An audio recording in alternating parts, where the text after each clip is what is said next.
అదే RTV app వార్తల్ని క్షణాల్లో చదివే అవకాశం ఉంటుంది. ఒక న్యూస్ పేపర్, ఒక టెలివిజన్ ఛానల్ మీ చేతుల్లో ఎప్పుడూ ఉంటాయి. బంగాళాఖాతంలో ఏర్పడిన అల్పపీడనం తీర్పు అల్పపీడనంగా మారి ఈరోజు ఉదయం వేగుండంగా మారింది.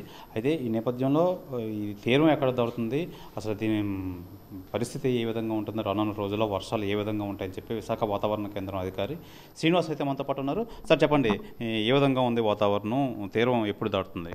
ఇప్పుడు ఈరోజు అయితే ఉదయం సుమారు 5:30 ప్రాంతంలో west central and adjoining north west bay of Bengal ఈ ప్రాంతంలో అయితే ఇది వాయుగుండంగా మారి అది ప్రస్తుతం విశాఖపట్నంకి తూర్పుగా, అంటే ఈ విశాఖపట్నం తూర్పుగా 120 కిలోమీటర్స్ దూరంలోను, అలాగే కలింగపట్నంకి దక్షిణ నైరుతి దిశలో 80 కిలోమీటర్స్ దూరంలోను, గోపాల్పూర్కి 180 కిలోమీటర్స్ దూరంలోను ఆల్మోస్ట్ ఈ ప్రాంతంలో వాయుగుండం కేంద్రీకృతమైంది. అది క్రమేపీ అంటే పశ్చిమ వాయుదిశగా, అంటే ఈ డైరెక్షన్లో ఇలా వెళ్తూ ఈ కలింగపట్నం ప్రాంతానికి ఈరోజు అర్ధరాత్రికి తీరానికి దాటేటువంటి ఛాన్సెస్ ఉన్నాయని అయితే మనం చెప్తున్నాం. ఇప్పుడున్న ఈ కండిషన్స్ దృష్ట్యా నెక్స్ట్ కమింగ్ 24 అవర్స్ వరకు కూడా మన రాష్ట్రంలో వైడ్ స్ప్రెడ్ రైన్స్, అలాగే కొన్ని చోట్ల అయితే ఎక్స్ట్రీమ్లీ హెవీ రైన్ ఫాల్స్, అలాగే heavy to very heavy rain falls, heavy rains కూడా వచ్చే ఛాన్సెస్ అయితే చాలా జిల్లాల్లో ఉన్నట్టుగా మనం చెప్తున్నాం.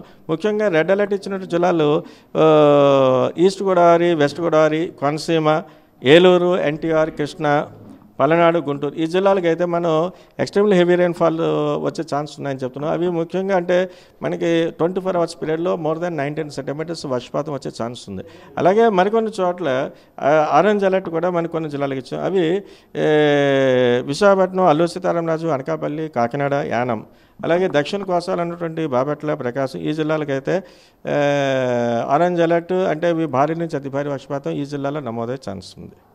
సరే, తీరం దాటుతున్న క్షమంలో చాలా తీవ్రంగా ఉంటుంది కదా ఈ వాతావరణం, కానీ ఈదురుగాలు కానీ ఏ విధంగా ఉండబోతుంది? ఇప్పుడు ప్రస్తుతం అయితే మన తీరం వెంబడి కూడా బలమైన ఈదురుగాలులు అయితే మనం ఎక్స్పీరియన్స్ అవుతున్నాయి. గంటకి 45 నుంచి 50 కిలోమీటర్ల వేగంతో బలం ఎదురుగాలులు వీస్తున్నాయి.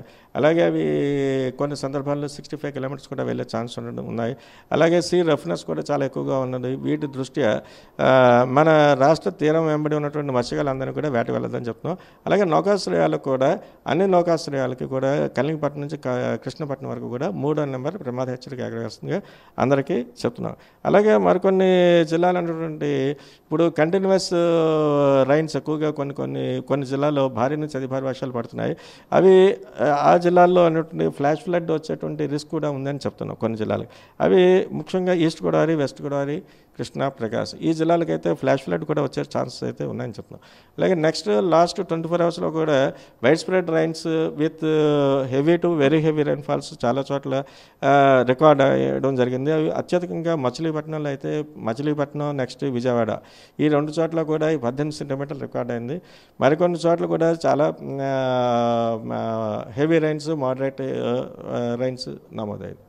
ఈరోజు రాత్రి తీరం దాడుతుంది అంటున్నారు కదా సార్, మరి ఈ వర్షాలు మరో 2 రోజుల్లో విస్తారంగా కురిసే అవకాశం ఉందంటారు?